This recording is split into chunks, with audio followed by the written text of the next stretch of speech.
ಈ ದಿನ ಒಂದು ಒಳ್ಳೆಯ ಶುಭ ದಿನ. ವಸಂತ ಪಂಚಮಿ ಬೇರೆ, ಮಾಘ ಮಾಸ, ಬಹಳ ಒಳ್ಳೆಯ ದಿವಸ. ನನ್ನ ಆತ್ಮೀಯರಾದ ಶಿವಣ್ಣ ಅವರು ಒಂದು ಫ್ಯೂಯಲ್ ಸ್ಟೇಷನ್ ಅಂದರೆ ಇಲ್ಲಿ ಟೌನ್ನಲ್ಲಿ ಭಾಳ ಕಷ್ಟಕರವಾಗಿತ್ತು. ಇದು ಮೂಲೆ ಕೊನೆಯಲ್ಲಿತ್ತು, ಟ್ರಾಫಿಕ್ನಲ್ಲಿ ಇರ್ಕಾಟವಾಗಿತ್ತು ಅಂತ ಉದ್ದೇಶದಿಂದ ಒಳ್ಳೆಯ ಜಾಗದಲ್ಲಿ ಈ ಔಟ್ಲೆಟ್ ಅನ್ನು ಮಾಡಿದ್ದಾರೆ ನಯಾರ ಕಂಪ್ನಿಯವ್ರದ್ದು. ಇದರ ಉದ್ದೇಶ ಇಷ್ಟೇ, ಪ್ರಜೆಗಳಿಗೆ ಒಂದು ಸೌಕರ್ಯ ಆಗಬೇಕು, ಒಳ್ಳೆಯ ಗುಣಮಟ್ಟದ ಅಂತ ಪದಾರ್ಥ ಅಂದರೆ ಆಯಿಲ್ ಫ್ಯೂಯಲ್ ಅನ್ನು ಕೊಡಬೇಕು. ಅವರು ಮಕ್ಕಳು ಬಹಳ ಬುದ್ಧಿವಂತರು.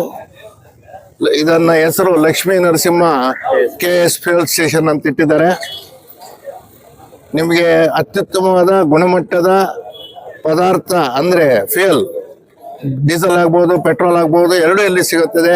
ಒಳ್ಳೆ ಆಯಿಲು ಸಿಗುತ್ತದೆ. ಅವರು ಬಹಳ ಜನಾನುರಾಗಿ ಎಲ್ಲರಲ್ಲೂ ಬೆರೆತು ಬಹಳ ಖುಷಿಯಾಗಿರ್ತಾರೆ. ಅಂತ ವ್ಯಕ್ತಿ ಇದನ್ನ ಪ್ರಯೋಜಕರವಾಗಬೇಕು ಅಂತ ಅದು ಎಷ್ಟು ಬೇಗ ಮಾಡಿದ್ದಾರೆ ಅಂತಂದರೆ, ಅದು ನಮ್ಮ ಇಲ್ಲಿ ಗೋಪಾಲಣ್ಣ ಇದ್ದಾರೆ, ಅವರು ಸಹಕಾರದಿಂದ ಬೇಗ ಒಂದು 3-4 ತಿಂಗಳಲ್ಲಿ ಎಲ್ಲ ಸರಿಯಾಗಿ ಮಾಡಿ ಟಕ ಟಕ ಟಕ ಅಂತ ಮಾಡಿ. ಯಾಕೆಂದರೆ ಒಂದು ಫ್ಯೂಯಲ್ ಸ್ಟೇಷನ್ ಮಾಡಬೇಕು ಅಂದರೆ ಕಷ್ಟ ಏನಿದೆ ಅಂತ ನನಗೆ ಗೊತ್ತಿದೆ. NOCಗಳು ಬರೆಯೋದೇ ಬಹಳ ಕಷ್ಟ ಇದೆ. ಅಂಥದ್ರೊಳಗೆ ಅವರೆಲ್ಲ ಬೇಗ ಸಾಧಿಸಿ ಈ ಒಳ್ಳೆಯ ಶುಭ ಮುಹೂರ್ತದಲ್ಲಿ ಮಾಡಿದ್ದಾರೆ. ಇದನ್ನು ಅವರಿಗೆ ಇನ್ನೂ ಹೆಚ್ಚಿನ ಲಾಭದಾಯಕವಾಗಿ ಇನ್ನಷ್ಟು ವ್ಯಾಪಾರ ಅಭಿವೃದ್ಧಿ ಮಾಡಿಕೊಂಡು ಒಳ್ಳೆಯ ಅವರಿಗೆ ಲಾಭದಾಯಕವಾಗಿ ಪ್ರಜೆಗಳಿಗೆ ಉತ್ತಮವಾದ ಗುಣಮಟ್ಟವಾದ ಪದಾರ್ಥವನ್ನು ಕೊಡುತ್ತಾ ಒಳ್ಳೆಯ ಯಶಸ್ವಿಯಾಗಬೇಕು.